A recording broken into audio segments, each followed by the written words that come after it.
Hey guys, I've been tagged by TheLaggyGamer as a part of a video that's been going around called Pass Along the Gem. Now this was started by Mr. Norwegian Noob, and it's basically showing off like 1 to 3 games that you consider to be like really underrated hidden gems. Um, and to try to get people interested in these games and to check them out. Now, obviously, with the rise of YouTube and with a bunch of different kind of gaming communities out there and the internet, a lot of games aren't exactly hidden gems more than maybe, I don't know, underrated, I guess, because a lot of these games that are in these videos, obviously, I think most people probably know of. But I like to consider, I guess, these games that maybe in the reviews online got like maybe 6s, 7s, which where I feel like they're like 9 to 10 out of 10 games. Anyways, I want to thank TheLaggyGamer. Thank you for tagging me, and I guess I'll get right into it. Starting with Earth Defense Force 2017 on the Xbox 360. Now I swear this game's on the PlayStation Vita, like a downloadable title. I could be wrong though. I don't know. But this game is basically it's one of those games that's just pure fun. There's like 50 stages, like 52 stages, like tons of levels. It's got split screen co-op, no online in this one, and it's over the top action. You're just shooting bugs with a wide variety of weapons. You go around and you collect different weapons throughout the stages, and you can get like these permanent health power-ups. So your health is constantly being increased, and you're doing these levels. There's like 5 difficulty levels, and the way the enemies die, like they have, like you're fighting ants the majority of the time. Though you also fight these crazy robots later, and these ants, when you kill them, they like blow up into like just these these really primitive effects. Like this game is not a pretty game. This reminds me of something you'd see on the Dreamcast. It's over the top fun. If you can play it with a buddy, it's such a blast. And I really feel it's like the best kind of arcade action style game that you can find on the Xbox 360. And not too many people know about it. It's got a cult following, but it's definitely not one of those games that people would say is a must-own for the 360, but I definitely think it is. A sequel was released to this on the 360, and it wasn't quite as good. This is a Japanese-developed game, and it shows. A lot of the quotes are just over-the-top cheesy, and it's hilarious. The voice acting is super cheesy and super bad, and it's awesome. The storyline is like non-existent and goofy. Like the game just doesn't take itself seriously. It's really charming too, and that's the second game lost that. The second game went for a more typical military type game. It was still good, but not as good as this.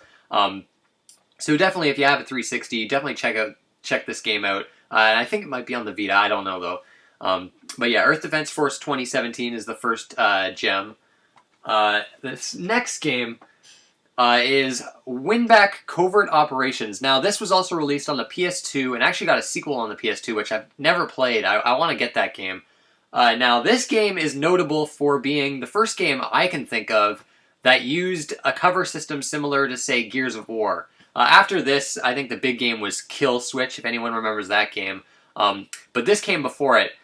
So that was the big part of this game. This game, I have a lot of nostalgia for it. I played it on the N64 back in the day. I'd rented it. You're basically a part of this like military group that has to take down a terrorist, I think. But the interesting thing with the story is you have all these characters on this like character page, and you meet up with these characters as you're progressing through the game, and their statuses are either like missing in action, killed in action, or alive, and you're trying to find out who's alive, who's dead on your team, and you're constantly meeting people, and they're either dying or staying alive through the missions, and I always found that pretty fascinating. And you kind of grow attached to the characters, even though the story in this game is absolute garbage. But the actual combat is super fun, because it was new at the time. I'd never played anything like this, where you're hiding behind cover, you get killed really quick. This game is really hard, but hard in a good way. There's checkpoints and all that. The shooting is just really solid. There's some puzzle solving to be done. I think it's got voice acting. No, No, I don't think it does. I don't quite remember it had voice acting, but I remember the dialogue in this game.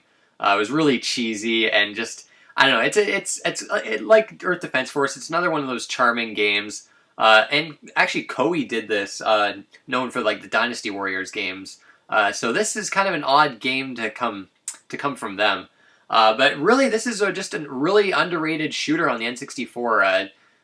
And I think it's one of those games too that uses the N64 controller perfectly. Like they knew they had an odd controller on their hands, and they made the control scheme perfectly suited for that controller.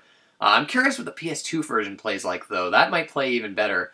Um, yeah, Winback is definitely a very underrated gem, and it's cheap. You can get this game for like $2 to $5, I think. But yeah, a cheap one and also a great game. And finally, the last one is the last gem, Donkey Kong Jungle Beat.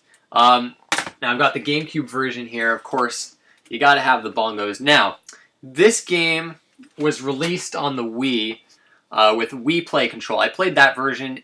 It's just not as good. This game, you have to play it with the bongos, and it is one of the most unique platformers I've ever played.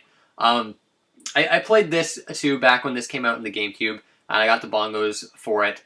I played Donkey Konga. That was the game that came out with the bongos, and that was okay. But this game, I thought, used the bongos in such a unique way because it's like a 2D platformer, and you're like bashing the bongos to move left and right, and you're clapping to collect bananas throughout the levels. This game, the best thing about this game is, well, first off, the level designs are impeccable. They're absolutely amazing, and this is one of those games where it's so fun to go for like the platinum medals in each level.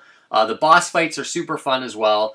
It's just a whole lot of fun, this game. If you haven't played this, definitely grab this. The bongos in the game itself are pretty cheap too. So definitely an underrated game. I think it's one of my favorite platformers. It's really fantastic. And those are the 3 gems I wanted to show. There's a couple others I wanted to show, but I've talked about them before. You have Deadly Premonition on the Xbox 360. That's an amazing, crazy, messed up game. Nier is another one of the best soundtracks this generation. But yeah, that's it. Now, who do I want to tag? Oh, okay. I'm going to tag Blizz of Oz. Let's see what underrated games you've played and, what gems you've played. But anyways, that's it, guys. I want to thank you guys for watching, and I'll see you next time.